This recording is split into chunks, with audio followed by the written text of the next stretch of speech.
No vídeo de hoje você vai ver como foi feita a transformação do ator Doug Jones em dois monstros incríveis do filme O Labirinto do Fauno, a criatura do título e o Homem Pálido. Eu também vou mostrar outros truques, e alguns deles podem surpreender você. Vencedor de 3 Oscars e dezenas de outros prêmios, O Labirinto do Fauno é um belo exemplo da união perfeita de técnicas antigas de maquiagem e efeitos especiais com a tecnologia digital. E um dos maiores responsáveis por isso é o diretor Guillermo del Toro, um admirador de efeitos práticos e criaturas bizarras. Eu sou el Fauno e el Hombre Pálido. Para interpretar as principais criaturas da história, Del Toro contou com a ajuda de um antigo parceiro de vários trabalhos. O ator Doug Jones, que tem mais de 1,90 m de altura, já foi mímico e contorcionista, mas ficou famoso mesmo por dar vida a personagens não humanos, debaixo de muita maquiagem. Ele não falava espanhol, o idioma original do filme, mas estava disposto a aprender o suficiente para pelo menos fazer movimentos labiais corretos que facilitassem a dublagem. Era a escolha perfeita para passar cerca de 5 horas na sala de maquiagem até ser transformado em um fauno. A equipe da DDT Efectos Especiales seguiu a orientação do diretor mexicano, que imaginou uma criatura meio árvore, como se parecesse parte da floresta, e fizeram isso com atenção máxima aos detalhes. Um exemplo são as várias marcas em espiral que aparecem na cabeça e no corpo do fauno. Elas representam o labirinto que aparece na história.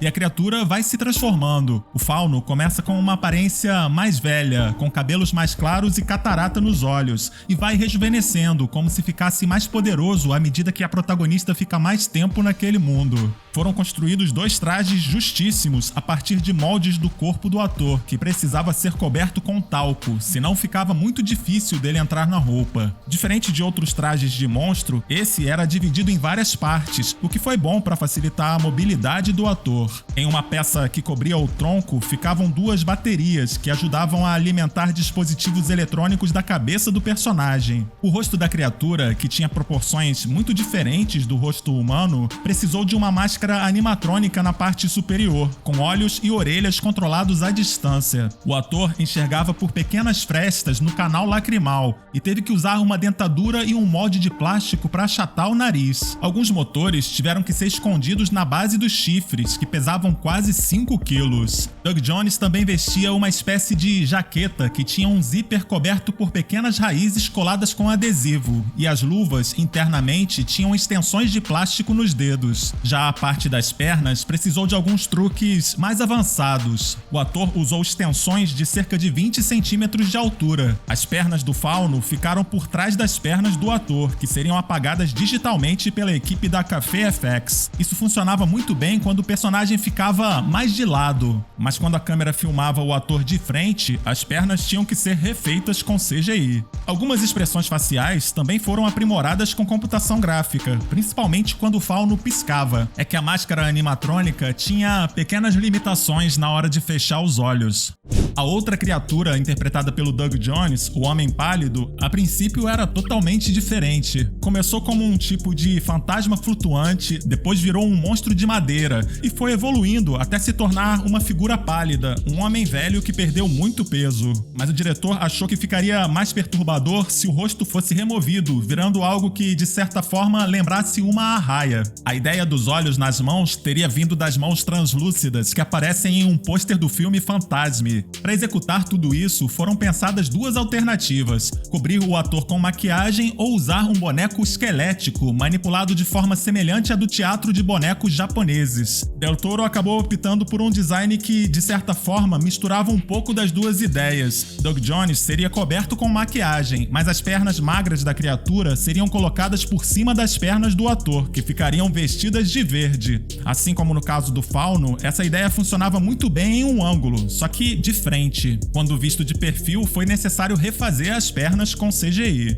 As próteses de maquiagem, divididas em várias partes, foram feitas principalmente de silicone e espuma de látex. O ator enxergava muito pouco pelos buracos do nariz do monstro. Aqui, ele também teve que usar uma dentadura e um molde para achatar o nariz. foi construído um boneco em tamanho real para ajudar nas cenas em que ele tinha que ficar parado na mesa. Um braço animatrônico também foi desenvolvido. Ele serviu para mostrar o detalhe do globo ocular sendo encaixado na mão. Os olhos foram aprimorados com computação gráfica. Em algumas imagens de bastidores, a gente vê o ator contracenando com bonecas Bratz sem cabelo e pintadas de verde, que serviam como dublês das fadas, ou como referência, já que depois as fadas seriam feitas com CGI. E para fazer a cena em que ele morde uma delas, Doug Jones teve que morder um preservativo cheio de sangue falso. O ator contou mais detalhes sobre o processo difícil de viver dois personagens no filme. Abre aspas. É absolutamente fundamental que eu fique em forma para qualquer papel que eu estou interpretando. Quando camadas de espuma de látex são coladas em você, é apenas uma questão de deixar que essa seja a verdadeira segunda pele do seu personagem, enquanto vive e respira por ela. Isso pode exigir alguns movimentos e gestos exagerados. Por causa de minhas demandas físicas, a minha atmosfera era: eu consigo sobreviver a essas horas?